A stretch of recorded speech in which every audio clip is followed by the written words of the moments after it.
amable a los organizadores por invitarnos a participar el día de hoy.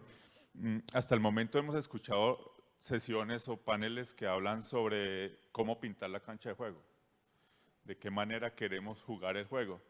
Esta sesión, y espero que justamente por lo interesante que viene, no se duerman, se refiere a las oportunidades, dónde está lo que hay que jugar, en qué radica lo que hay que jugar. Queremos hacer un recorrido entonces sobre por qué Enel está haciendo rutas de transición energética en diversos países, cuáles serían, cuál es ese contexto en el cual nos estamos embebidos para desarrollar esa transición energética, en qué consisten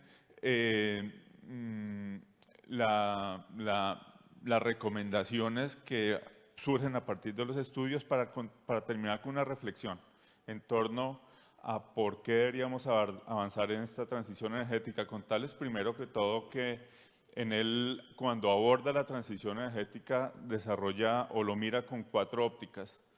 La primera óptica tiene que ver fundamentalmente basado en la descarbonización de energía. Tenemos una orientación a desarrollar proyectos de generación renovable con el ánimo de apuntalar esa descarbonización. La otra palanca tiene que ver con digitalización de la red y modernización de los sistemas de distribución. Aquí la idea es automatizar lo más posible la red con el ánimo de reducir emisiones y optimizar el desempeño de los sistemas. El tercer elemento tiene que ver con la conurbación que viene presentándose en los países, en las ciudades. Esa conurbación va a permitir que las ciudades, evidentemente al estar más densificadas, implican gestionar una mayor demanda, y esa mayor demanda tiene que atenderse en forma eficiente. Y con ello, lo que se plantea en esta faceta, en esta palanca, es ofrecer sistemas que faciliten o plataformas que faciliten el desarrollo de ciudades inteligentes, o lo que llamamos recientemente ciudades circulares, que es un evolutivo del concepto anterior de ciudades inteligentes. Y un cuarto elemento, y que es fundamental en la transición energética y la descarbonización, es la movilidad eléctrica. Y aquí planteamos una serie de propuestas, de dispositivos que facilitan el alcance de la descarbonización en la movilidad. Como les decía, Enel ha realizado 8 estudios en Latinoamérica. El equipo mío trabajó en 4 de ellos: Guatemala, Costa Rica, Panamá y Colombia. Los otros países donde se desarrolló el estudio fueron Perú, Brasil, Argentina y Chile, cada uno de los cuales contó con una serie de stakeholders con el ánimo de que contribuyeran a la discusión de las problemáticas en torno a la descarbonización. Es decir, el estudio que realizó Enel en estos 8 países no es la versión de Enel, es la versión discutida con otras partes interesadas, y contratamos un consultor independiente que realizó unos análisis energéticos basados en un modelo que es el modelo TIMES, que es el que trabaja la Agencia Internacional de la Energía, y se pusieron unos números de posibilidades futuras del desarrollo energético de los países al año 2050, con una restricción. La restricción que se modeló es la restricción asociada a la reducción de emisiones o a llegar al cero absoluto, al cero grueso en el año 2050 de emisiones. Ese modelamiento hay que entender que se hace con base en las tecnologías disponibles para cada palanca, y esas tecnologías las selecciona el modelo de acuerdo con un principio de costo eficiente. Es decir, define un plan de expansión, digámoslo así, que recoge todas las tecnologías con el ánimo de atender la demanda, cumpliendo la restricción de emisiones. Eso es un tema bien relevante, y con esa óptica debemos observar entonces los resultados. Los resultados se salen de la caja, los resultados no corresponden a proyectar el pasado. Por eso ustedes, que están en este evento son ingenieros y pueden pensar están acostumbrados a mirar el futuro como una proyección del pasado. Yo hice análisis energéticos y eléctricos hace muchos años y uno planea el futuro pensando en cómo se desempeñó el pasado. Aquí con estos resultados estamos saliéndonos de la caja y los números entonces que son bien diferentes los tienen que mirar con la óptica de que ahora estamos descarbonizando. Otro de los elementos es que esta ruta que hicimos el año pasado fue presentada en septiembre del año anterior, se la hemos presentado a los gobiernos. En el caso de Costa Rica la hemos presentado al Grupo del Medio Ambiente, a la Oficina de Cambio Climático de Costa Rica y algunas agencias como el PNUMA y el PNUD para mostrarles las cifras que aparecen. Pero ¿de dónde partimos? Partimos de una matriz que que a nivel de emisiones representa el sector transporte, el 70%, el sector transporte representa cerca del 70-60% de la contribución de emisiones para, por ejemplo, el año 2016. Los números se mueven entre 60 y 70%. En el caso del sector transporte, el segundo sector que más emite en Costa Rica es el sector industrial. Y digamos, eso es lo más relevante que hay que tener en cuenta. Cuando pensamos en descarbonizar, estamos pensando fundamentalmente en el sector transporte y en el sector industrial. Digamos, ese es el mayor nivel de reto.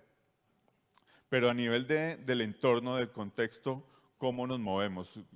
Fíjense, las cifras aparecen en varios países de Latinoamérica y a la izquierda está Estados Unidos y la China. El Producto Interno Bruto per cápita, las emisiones de CO2 per cápita y el consumo de energía per cápita, esos no son megavatios, esos son megavatios hora.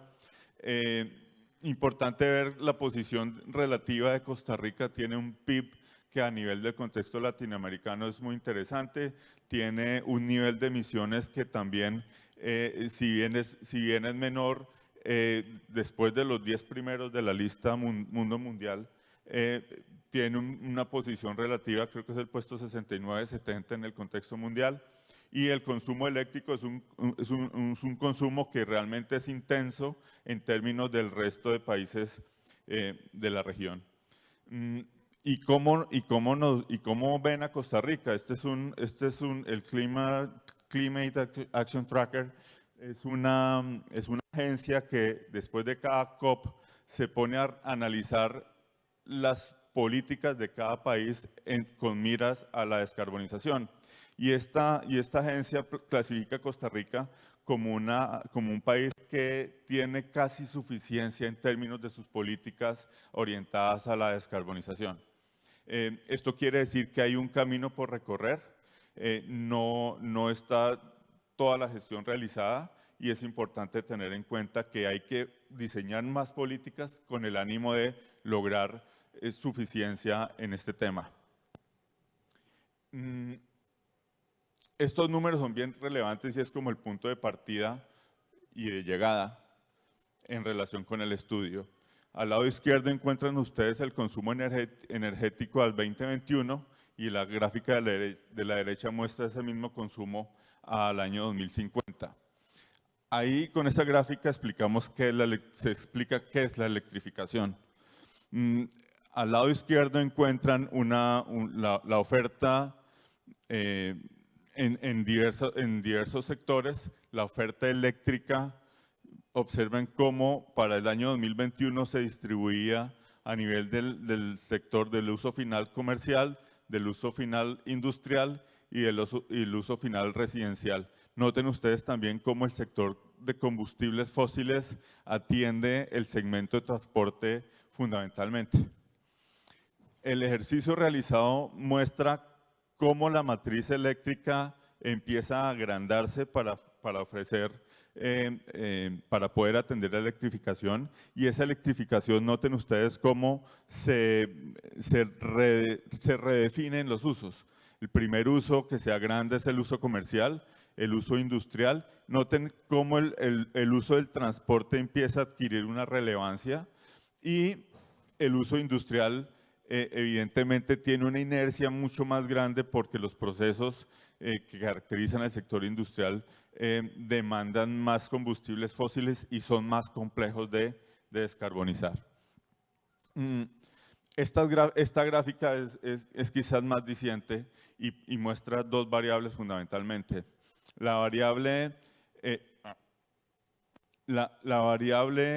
electrificación, que al 2050, que al 2021 arranca cerca del 19%. La gráfica anterior, vuelta a porcentaje, significa que el nivel de electrificación hoy en día es del orden del 19% y puede terminar, como se observa en la banderita de Costa Rica, en un nivel del 55%. Eso es la electrificación. Podemos pasar del 19% al 55% como participación de la electricidad en el abastecimiento de la demanda. Y aquí es importante que, si bien estamos en una muy buena posición en Costa Rica, el nivel de uso de fuentes renovables arranca de un 85% y al año 2050 podría llegar a ser 100% efectivamente.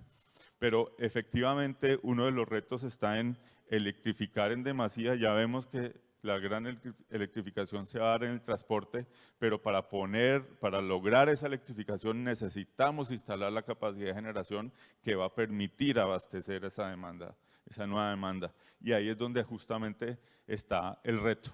Estos son unos números que la idea no es mostrarlos todos acá o explicarlos todos acá, pero fueron parte de los resultados que encontramos para Costa Rica en el estudio que terminamos el año anterior.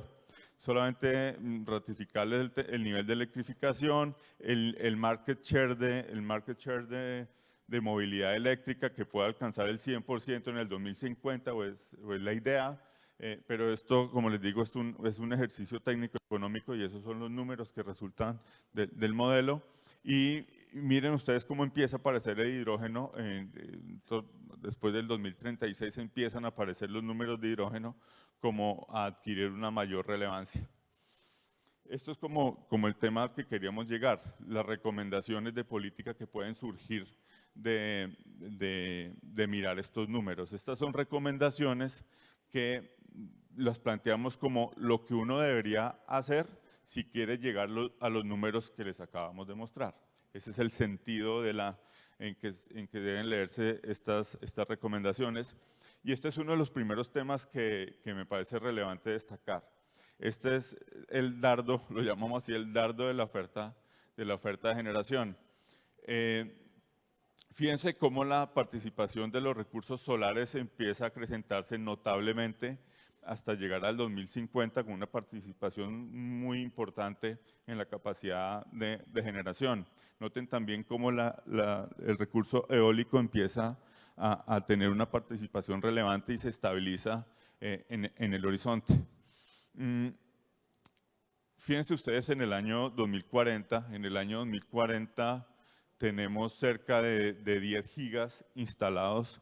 Las personas que han visto el plan de expansión del ICE van a pensar que para ese mismo horizonte de tiempo, al año 2040, el plan de expansión del ICE plantea 2.400 megavatios adicionales. Aquí es donde uno se empieza a salir de la caja.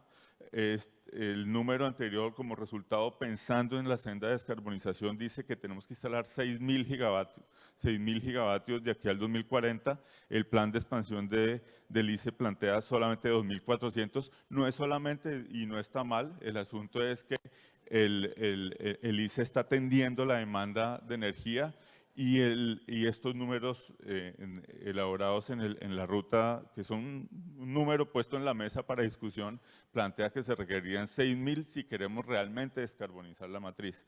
Con esa óptica hay que mirar los temas. Interesante también que el plan del ICE empieza a mostrar unas tecnologías como el almacenamiento y, en efecto, la aparición del despliegue de recursos fotovoltaicos y renovables. En relación con las recomendaciones, muchas transiciones energéticas desarrollan básicamente estos mismos elementos, pero aquí, y creo que lo han dicho en una de las charlas anteriores, en efecto hay que mantener una matriz completamente renovable. Eso es clave para no borrar con el codo lo que estamos tratando de hacer con los pies. El otro tema, la generación distribuida, va a ser un elemento importante para democratizar la matriz y para contribuir justamente a empoderar a los usuarios, eso es clave. Y el otro elemento que empieza a aparecer son las baterías, es el almacenamiento, como les decía, eso es clave para gestionar los picos de la demanda de potencia del país. El otro elemento tiene que ver con la movilidad eléctrica y noten ustedes cómo se descarboniza, se reducen las emisiones entre el horizonte en la barra negra y la barra verde. La barra verde es el ejercicio de optimización que les he mencionado y la barra negra es la tendencia, es la inercia de lo que llevamos hoy. Noten ustedes que se bajan casi 6 millones de toneladas equivalentes. Noten también cómo se alimenta esa demanda de energía, empieza a aparecer, evidentemente la electricidad es el elemento fundamental en esa atención de la movilidad eléctrica, empieza a aparecer el hidrógeno porque hacia el final de la última década, entre el 2040 y el 2050, el hidrógeno empieza a funcionar bien en esos temas de transporte de carga pesada. Creo que esta mañana uno de los industriales que expuso lo mencionaba. Si bien el hidrógeno es relevante, creemos que hay que pensar también en políticas que gestionen la movilidad masiva. Esa movilidad masiva se evidencia, y estos son los números que arrojan los resultados del modelo. Noten ustedes cómo los buses empiezan a electrificarse notablemente en un 70% hacia el año 2030. La movilidad individual es un asunto que empieza a responder hacia el 2030 con un market share del 38%, pero es evidente que la movilidad masiva es donde tenemos que poner más atención a las políticas para que logremos electrificar con los niveles deseados. Aquí hay un acervo de políticas enorme. Desde el año 2017, creo, en Costa Rica se empezó a hablar de la estrategia de movilidad y es importante no perder de vista que hay muchas políticas que se pueden empezar a gestionar. Reducir la intensidad energética es evidente, con el ánimo de reducir el material particulado que proveen los combustibles fósiles en los vehículos de combustión. Hay que generar desincentivos a la adquisición del auto de combustión interna, desincentivos, o pongámoslo en positivo, supercréditos. En algunos países se habla de supercréditos para acceder al vehículo eléctrico. Como les decía, el transporte público es un vector, es un elemento súper importante de cara a cumplir en forma ideal esa masificación y esa descarbonización de la matriz. Y los camiones eléctricos seguramente hay que empezarlo a analizar, pero sin perder de vista que el hidrógeno va a empezar a aparecer. El otro elemento que también lo mencionaban esta mañana tiene que ver con eficiencia energética.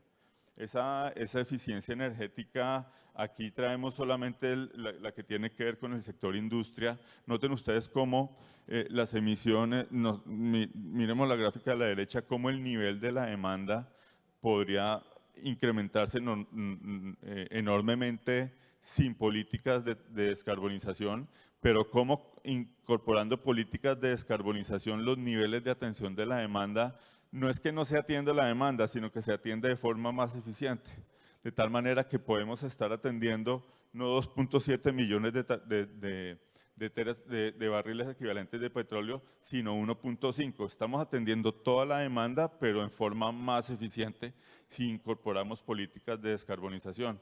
Aquí el hidrógeno empieza a cumplir un rol más importante y, como les decía, la electricidad tiene un rol bien clave, solamente que los procesos que tienen la industria pues tiene más inercia a ese cambio, como les decía hace un rato. Aquí sí traemos recomendaciones tanto para el sector industrial como para el sector residencial. Importante pensar en cambiar motores, cambiar luminarias, en pensar, seguramente hay que mirar qué tipo de políticas hay que proponer aquí, cómo buscar que los procesos cambien drásticamente. Eso puede darse con incentivos o con prohibiciones. Eso es un tema que hay que discutir, pero hay que empezarlo a discutir desde ya para que no nos coja el futuro con sorpresa. En el tema residencial es importante darle espacio a mirar el tema de las edificaciones, cocinar con estufas de inducción, cambio de luminarias, empezar a hablar de etiquetado de dispositivos y demás políticas y sobre todo la sensibilización, porque en estos temas de eficiencia energética no es solamente tener los dispositivos, sino que mentalmente haya propensión para hacer ese cambio de dispositivos. El tema del hidrógeno verde es importante. Noten que hay dos elementos. Por un lado, la asociación del consumo de hidrógeno verde con la industria, y el otro elemento, la posibilidad que tiene Costa Rica de volverse exportador de hidrógeno verde. Por su posición en Centroamérica aparecen esas oportunidades. Aquí evidentemente habrá que plantear algunos incentivos temporales mientras la industria se adapta y toma inercia en estos temas. El último tema, y no es menos importante, tiene que ver con la transición justa. Aquí creo que lo han dicho varios de los expositores, no es solamente producir energía barata, sino también generar encadenamientos productivos y generar empleo acá. Si bien en términos netos aparecen, en términos absolutos aparecen 293.000 empleos con una transición energética para Costa Rica, solamente 44.000 se generarían en Costa Rica. Aquí uno lo que piensa es, oiga, busquemos la forma de producir también los mismos recursos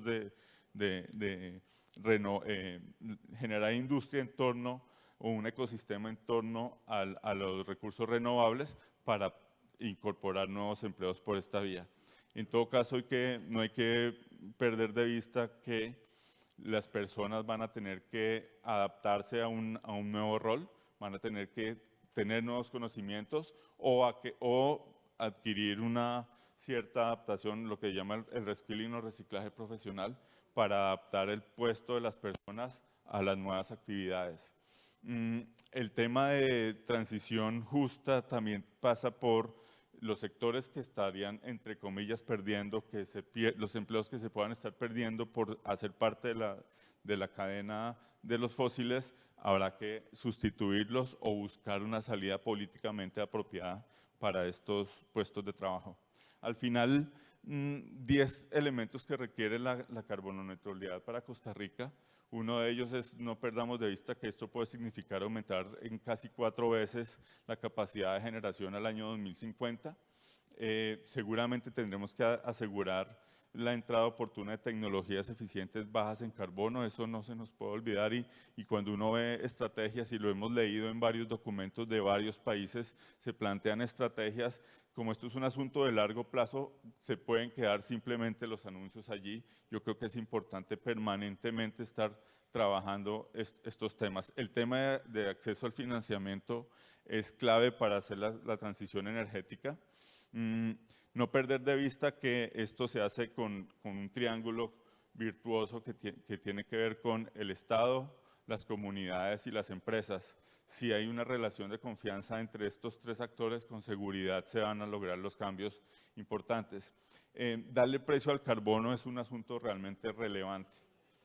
No lo trajimos acá, pero ahí empiezan a aparecer las posibilidades de valorar el precio al carbono para que los cambios se den en forma suave y no impuesta. El ponerle un precio al carbono es una buena oportunidad. Aquí en Costa Rica no hay problemas de cobertura, la cobertura está en el orden del 99%, pero siempre pensamos, y ustedes lo han dicho en el día de hoy, en el problema de asequibilidad de la energía. Tiene que ser un valor, tiene que haber competitividad en los precios que se definan, por tanto, eso es clave dentro del desarrollo de la transición energética. El tema de la transición justa es importante, la transición fiscal, lo que va a significar el cambio de los fósiles y los subsidios que puedan estar involucrados en ese proceso.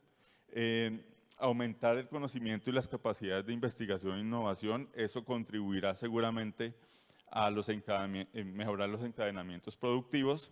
Y un último punto tiene que ver con dialogar de estos temas, que eso es un poco lo que trae en él y quiere poner en la mesa en esta oportunidad. Si hablamos de estos números, todos vamos pues no jalar para el mismo lado, pero podemos generar un círculo virtuoso que desarrolle la transición energética. Ahora, parte de la reflexión final es esta. La transición energética es un asunto que nos puede tomar décadas. Son 30 años de transición, por decirlo así, de tal manera que un plan de un horizonte tan amplio requiere una adecuada planeación. Es un asunto que, como decía alguna de las diputadas esta mañana, la ley de armonización no tiene esa vertiente asociada a la transición y a la modernización. Yo creo que es importante incorporar estos elementos dentro de la normatividad. Otro elemento que es clave es que esto no es solamente el sector eléctrico, esto concierne al sector transporte, al sector ambiental, al sector agrícola. Esta política de transición energética involucra a muchos actores. Es clave entonces que haya una planificación integral, y lo han dicho en las sesiones de esta mañana, porque aborda tantas problemáticas e involucra tantas variables que es necesario que se mire, que haya una visión holística para abordar esta problemática. Como les decía, la democratización es un asunto clave y tiene dos vertientes en lo que es la transición energética. Una de ellas es la generación distribuida como factor de democratización y de empoderamiento de la demanda, y la digitalización como un elemento que no se ve, pero que es fundamental para optimizar el desempeño de los sistemas. Un último tema y un penúltimo tema tiene que ver con el nivel de inversiones que esto implica. Seguramente ahí están las oportunidades y esto está expresado en términos del PIB, de tal manera que las inversiones no las podemos retrotraer, y hay que discutir de estos temas para establecer de qué manera vamos a financiar el proceso de cambio. Y segundo, y un tema que es bien clave, es un plan tan largo requiere verificación, control, seguimiento, definición de KPIs. Requerimos entonces poner en la mesa un esquema de seguimiento de la transición energética. Al final, la idea de esta sesión era hacerles ver varios asuntos. Un primer tema es el nivel de electrificación que vamos a tener que asumir en los próximos años. Pasar del 19 al 55 no es fácil. El segundo tema tiene que ver con, para atender a esa electrificación, tenemos que instalar plantas de generación que abastezcan la electrificación, que permitan hacer esa electrificación. Esas plantas de generación no se conectan solas. Esas plantas de generación tienen que tener redes asociadas, y si vamos a instalar hasta 3.7 veces la capacidad de generación de Costa Rica, tenemos que prever que tenemos que hacer las redes necesarias para conectar esas plantas de generación. Y un último tema tiene que ver con la electrificación del transporte público. Como pueden recordar, en las primeras diapositivas mostrábamos que entre el 60 y el 70% de las emisiones están asociadas al sector transporte. Por tanto, hay que trabajar desde ya en las políticas necesarias para lograr descarbonizar ese sector que es tan complejo, que es tan grande, y que las tecnologías están dadas, hay que usarlas desarrollando las políticas más adecuadas. Esto era todo. Este es el QR donde pueden ver, donde pueden consultar el estudio. Tenemos los otros 8 estudios. Si alguien desea conocer esos resultados, perfectamente me contactan, o con Carla o con Sara, y les compartimos esos resultados. Muchas gracias.